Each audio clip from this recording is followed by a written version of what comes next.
हमारे साथ इस वक्त टेलीफोन लाइंस पर मौजूद हैं डॉक्टर आमना मौज़म साहिबा। डॉक्टर आमना मौज़म जो कि एंडोक्रिनोलॉजिस्ट हैं और बहुत ही मारूफ इनकी पूरी फैमिली, जिसमें कि प्रोफेसर मौज़म बेग मिर्ज़ा जो कि बड़े ही मायनाज डॉक्टर, जिनको कौन नहीं जानता, ये उनकी दुख्तर नेक अख्तर हैं। तो आइए हम बात करते हैं। अस्सलाम वालेकुम। Assalamualaikum, sir. Thank you for giving me this opportunity, sir. Doctor Amna And Mauzam Sahiba हमारे साथ शामिल हो रही हैं। डॉक्टर साहब, आप बहुत खुश आमदीद कहते हैं अपने शो पर। और आप मेटाबॉलिक सिंड्रोम के बारे में, जिस तरह आपका माशाल्लाह एक वसी और ईज़ नॉलेज भी है, आपकी एक्सपर्टीज़ भी, आप एंडोक्रिनोलॉजी के फील्ड में बहुत ही नुमाया और मुमताज़ आपका नाम भी और काम भी।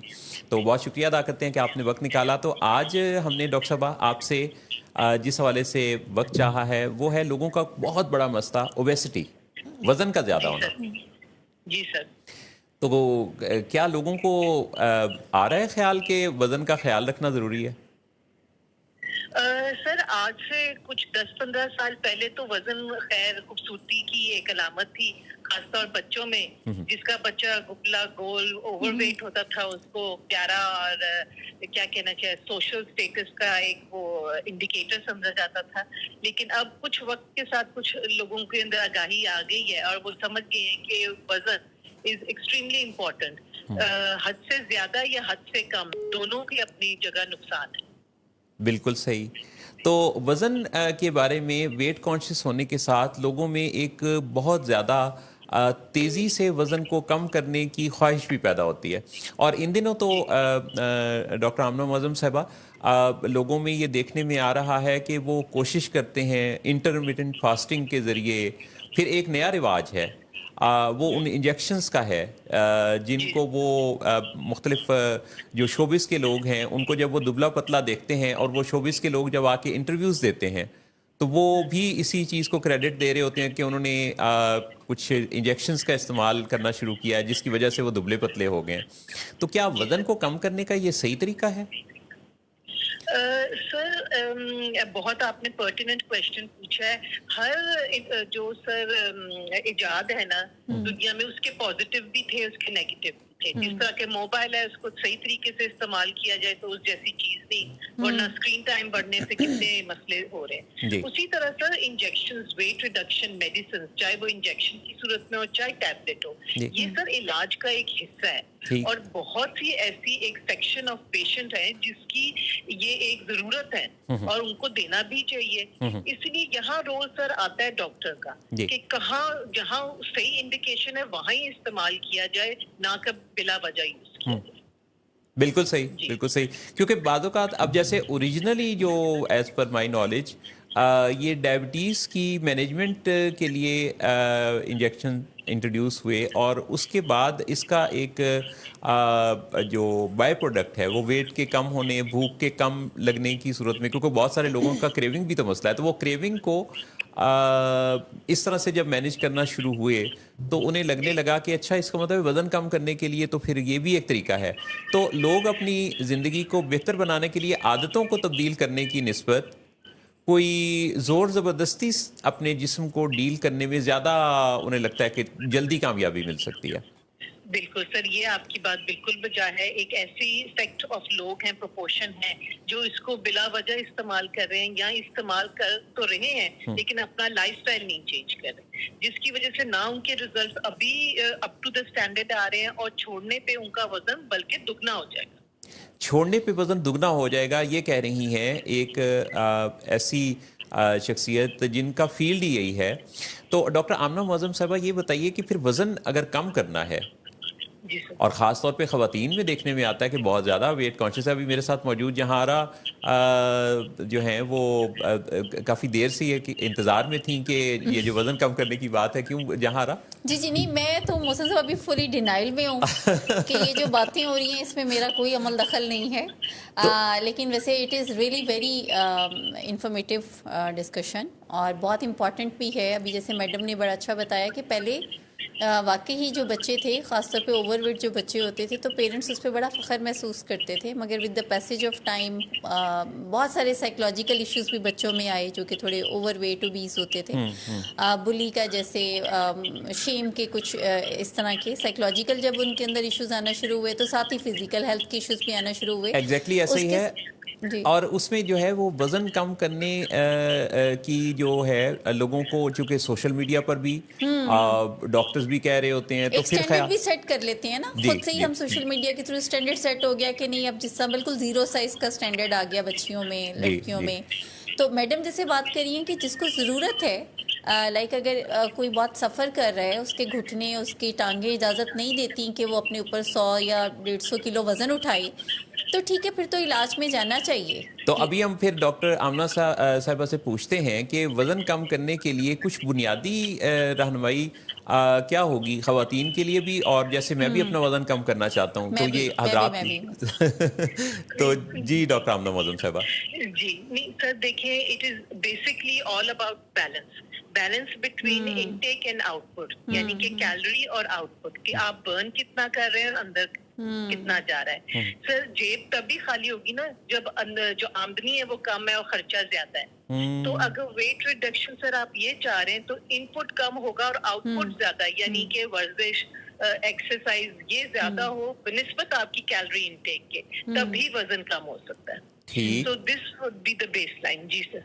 अच्छा, तो पहली चीज़ फिर इसका मतलब है कि इनटेक का हमें जायज़ा लेना पड़ेगा, और जो उसका हमने कंजम्पशन है, कैलोरी कंजम्पशन है, उसका भी जायज़ा लेना है। Mindful eating. अच्छा, इसमें कुछ कोई बेसिक क्या ऐसी चीज़ें हैं जो आप गाइड करती हैं कि एक दिन की रूटीन में किस तरह से हम डिवाइड करें इन सारी चीज़ों को?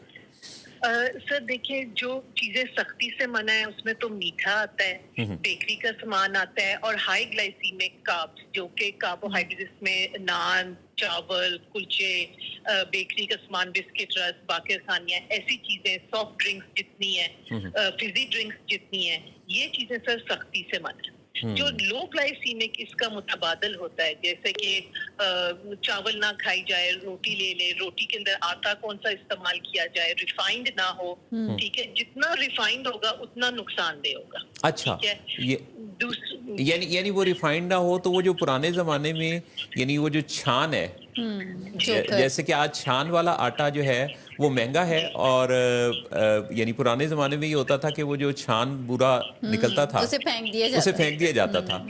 तो आज ये कहा जा रहा है कि वो जो छान है, वो छान ना निकला हो तो वो ज़्यादा अच्छा आटा है, क्योंकि उसके अंदर फाइबर शामिल है। बिल्कुल सर, बिल्कुल सर। वेजिटेबल्स, फल, ये हमारी खुराक होनी चाहिए। गोश्त जो है, हाँ ऑफ कोर्स ग्रोइंग चिल्ड्रन के लिए प्रोटीन की फॉर्म इज इम्पोर्टेंट। प्रोटीन की मगर सर बहुत सी फॉर्म्स हैं जो कि हम बच्चों को दे सकते हैं, और आप दें। और most important, portion size and how it is cooked. एक चीज जो सके फ्राई की जाए, मसाले में भुनी जाए, वो बनिस्बत समथिंग जो कि बेक्ड हो या प्रेशर कुकर में हो या स्टीम्ड हो, वो बेहतर है बनिस्बत ऐसी जो चीज से जो कि फ्राइड हो। तो इसका मतलब है कि जैसे जो फल हैं जिस तरह से, तो वो हमारी रोज़ाना की रूटीन में, और ये फल में ज़रूरी नहीं है कि बाज़ लोग किसी बहुत बड़े एहतमाम को समझते हैं कि फलों का, तो ये जो जैसे खीरा है, अब खीरे के 100 ग्राम सब्जी है ना। हाँ, तो ये सैलेड को शामिल करना और इस तरह की चीज़ों को शामिल करना, तो मकसद तो फाइबर इंटेक बढ़ाना है ना। बिल्कुल sir, 1/2 of your plate should comprise of vegetables and fruit. This is what they say. ठीक है सर। The next half जो है वो carbs है, ठीक है सर, और फिर प्रोटीन्स आ जाती हैं, ठीक है। और पानी का इस्तेमाल जितना किया जाए उतना कम है। पानी का इस्तेमाल जितना किया जाए उतना कम है। अच्छा, यहाँ पे मेरा एक सवाल है मोहसिन साहब, ये एक बहुत आजकल एक बात है बड़ी, जो कि सोशल मीडिया पे भी, टीवी पे, कि ये ओवररेटेड हो गया है। यानी हर शो में मैं देखती हूँ, मॉर्निंग शोज में और वैसे भी, कि जी पहले जो बात होती थी ना मैक्सिमम पानी, तब वो कहते हैं इट्स ओवररेटेड, बस अब पानी 8 से 10 से ज़्यादा ना पिए। तो मैं डॉक्टर साहिबा से ये पूछूंगी कि इसमें एक्चुअली क्या साइंस क्या कहती है? मैडम देखें, बात आपकी बिल्कुल ठीक है। हर बंदे की अपनी रिक्वायरमेंट है। नंबर 1, एक मजदूर जो बाहर धूप में काम कर रहा है बनिस्बत मैं जो 24 घंटे में एसी में हूँ, हम दोनों की रिक्वायरमेंट डिफरेंट है, ठीक। वो बात आपकी ठीक है।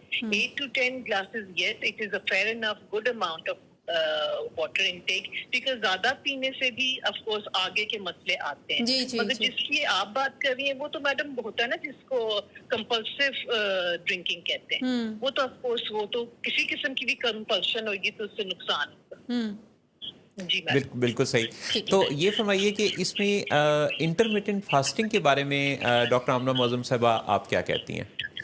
जी नहीं सर, अच्छा रिस्पॉन्स है, मैं ऐसी कोई वो नहीं है। It is one of the ways of reducing body weight. 12 hours की फास्ट इज रीजनेबल, वो कर सकते हैं, मुनासिब है।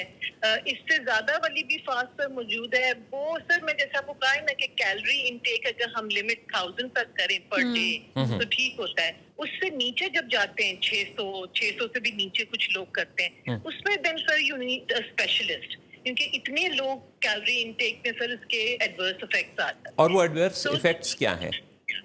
सर जो अंडर न्यूट्रिशन है, डिहाइड्रेशन है, विटामिन्स की कमी है, एनीथिंग कैन हैपन। इसलिए सर अगर आप 1000 से नीचे आ रहे हैं ना पर डे, 1000 कैलोरी से नीचे, जी। तो यू नीड स्पेशलिस्ट केयर। ये आम बंदा घर में बैठ के ना करे तो बेहतर है। राइट, यानी आपकी बात से ये रोशनी मिल रही है कि बेसिकली ये जो कॉन्सेप्ट है कि जितनी कम कैलोरीज हैं उतना ही अच्छा है, नहीं उसमें अगर वो नॉर्मल से जैसे 1000 से कम है तो फिर वो स्पेशल केयर भी मांगता है कि हाँ, ऐसा ना हो कि specific उसके diet कुछ भी। एडवर्स इफेक्ट्स आना शुरू हो जाएं। बिल्कुल सही, तो गाइडलाइंस में लिखा हुआ है कि बिलो 1000 इनटेक जैसे ही आता है, खासतौर 600 से नीचे अगर कोई जा रहा है, ये फिर आप घर में बैठ के या विदाउट एनी स्पेशलिस्ट सुपरविजन आप कर ही नहीं सकते। लेकिन डॉक्टर साहब कुछ लोग ये समझते हैं कि अगर वो कैलोरी इनटेक खानों के जरिए कम करके तो साथ वो मल्टीविटामिन ले लेते हैं, जी तो क्या वो ठीक है? यानी वो कहते हैं कि हमारी वो जो कोई इस तरह की जो नीड है वो वहां से पूरी हो जाएगी। सर कैसे ये बेरियाट्रिक सर्जरी की बात करते हैं जिसमें वो मैदे का मुंह कम कर देते हैं, जिसमें इंटेक ही कम आती है, तो वो विटामिन से करते हैं, वो बात ठीक है। लेकिन sir once again specialist care, कितनी अमाउंट विटामिन की लेनी है, किस तरह लेनी है, कौन से विटामिन लेने हैं, ये इम्पोर्टेंट है। ये आम सर ओवर द काउंटर जाके तो नहीं विटामिन खा के मसला हल हो सकता ना। अच्छा ये फरमाइएगा कि बहुत सारे लोग जिम को मसले का हल समझते हैं, वो समझते हैं कि वजन कम करने के लिए जिम ज्वाइन करना जरूरी है, क्या ऐसा ही है? जी सर मैं फिजिकल एक्टिविटी की बात करूंगी। फिजिकल एक्टिविटी में सर वो एक्टिविटी जो आपकी दिल की धड़कन 100 से ऊपर लेके जाए, ठीक है, वो एक्सरसाइज आपने करनी है। हमारे यहाँ सर जिम क्या कहना चाहिए, मशीन्स के ऊपर जो इस्तेमाल लोग करते हैं वो सर एडवर्सली उसको यूज करते हैं, यानी कि वो मसल्स बना लेते हैं। फैट तो पता नहीं बर्न होती है कि नहीं होती, मसल्स बना लेते हैं। सही उससे एंड रिजल्ट, जी सर, एंड रिजल्ट ये होता है कि वेट तो हिलता नहीं है, लेकिन बंदा मजीद, खासतौर लड़कियां और गोल हो जाती हैं। Body She's so true. जैसे सर मेल्स की होती है ना, जी। गोल गोल बाजू जी। इस तरह करके हो जाते हैं। सही। तो जरूर सर एक्सरसाइज इम्पोर्टेंट है, लेकिन सही guided exercise is important guided along with calories। जी गाइडेड एक्सरसाइज आप कह रही है, ये कितनी अहम बात आपने कही कि गाइडेड एक्सरसाइज फिर जरूरी है। अच्छा, और उसमें फिर ये जो एरोबिक एक्सरसाइज या वॉक करना है, जी आप समझती हैं कि ये ज्यादा सेफ ये है और अच्छा ये है? जी सर, एरोबिक्स तो बहुत ही अच्छी है, वो आप जरूर करें सर। रेजिस्टेंस एक्सरसाइज का भी कहते हैं, खासतौर वो वाली जो वेट लिफ्टिंग होती है बाजुओं के लिए। कुछ लोग सर एडवोकेट करते हैं कि पीसीओएस में, जिसमें इंसुलिन रेजिस्टेंस होती है और मसल्स में ज्यादा होती है, तो वो कहते हैं कि उसमें उसका रोल ज्यादा है। मगर अदरवाइज सर एरोबिक एक्सरसाइज जिसको कार्डियो कहते हैं is very good for your cardio metabolic health, और करनी चाहिए। गाइडलाइन सर कहती है 45 minutes of brisk walk at least 5 days a week। 5 days a week, right ये मिनिमम है सर, इससे ज्यादा आपकी मर्जी। Right right. डॉक्टर आमना मौजम साहबा, आपने इतनी प्रिसाइज्ड फोकस्ड किस्म की गाइडलाइन दी और बड़े शॉर्ट सेंटेंसेस में आपने बताया कि किस तरह से खाने पीने की रूटीन को और अपनी फ़िज़िकल एक्टिविटी को किस तरह से मुतवाज़िन करना है। और ऑब्वियसली इसके साथ एक मुतवाज़िन नींद भी ज़रूरी है, क्योंकि जी, अगर किसी जी। की नींद कम है तो उसका खाने का रुझान वहाँ भी बढ़ेगा। इसी तरह से अगर कोई डिप्रेसिव फेज में है तो कई दफ़ा लोगों की भूख ज़्यादा या कम हो जाती है डिप्रेशन की वजह से भी। बिल्कुल सर, और नींद का ताल्लुक भी कर सर, हार्मोन्स और नींद एक ही चीज का नाम है। हार्मोन्स दिन के हिसाब से सुबह हाई होते हैं और शाम को लो होते हैं। इसीलिए देखा गया वो लोग जो रात के वक्त काम करते हैं, जैसे कि हमारी नर्सेज होती हैं, पैरामेडिकल स्टाफ है, उनमें मोटापा और शुगर के जो है इंसिडेंस बढ़ गया है। और बच्चे जो आजकल के सर सारी रात जागते हैं, दिन को सोते हैं, इसलिए तो उनमें भी ओबेसिटी, हार्मोन्स का सारा हेर फेर, polycystic ovary which is so common nowadays in girls, inability to lose weight, वजन नहीं उतरा। कैसे उतरे सर? जब आपने दिन का वो वक्त जब आपके हार्मोन्स पीक पे होते हैं, वो सो के गुजारते हैं, जी। और फिर रात को खाते हैं तो रात को तो हार्मोन्स लो हुए होते हैं, तो खाना कैसे हजम होगा? वो तो लगेगा ही ना। पानी भी पिएंगे तो कोक की तरह लगेगा। सही सही सही, बड़ी अहम बात आपने कही कि ये इस पर भी नज़र रखने की ज़रूरत है कि हार्मोन्स कब स्लो और कब फास्ट हैं, जी सर। और ये सोने जागने की रूटीन का, बायोलॉजिकल क्लॉक का चेंज होना ये जिस्म पर किस तरह से असरअंदाज होता है, ये बड़ा ही अहम पहलू है। मैं चाहता हूँ डॉक्टर आमना मौज़ूम साहबा कि हम वक्तन फ़वक्तन आपको ज़हमत देंगे और मुख्तलिफ़ मौज़ूआत पर बात करेंगे। आपने जैसे पॉलीसिस्टिक ओवरीज़ की बात की, ख़वातीन बहुत ज़्यादा इन मसाइल के साथ होती हैं, तो हम किसी वक्त आपको ज़हमत देंगे कि इस हवाले से भी तफसील से बात करें। सर ये मंथ भी पॉलीसिस्टिक अवेयरनेस मंथ है। अच्छा, तो फिर क्या, सितंबर का। तो फिर कोई मैसेज क्या आप जिसको, अगर मैं चाहूँ कि कोई ब्रीफ सा मैसेज इसमें दिया जाए नाजरीन को, तो वो क्या होगा?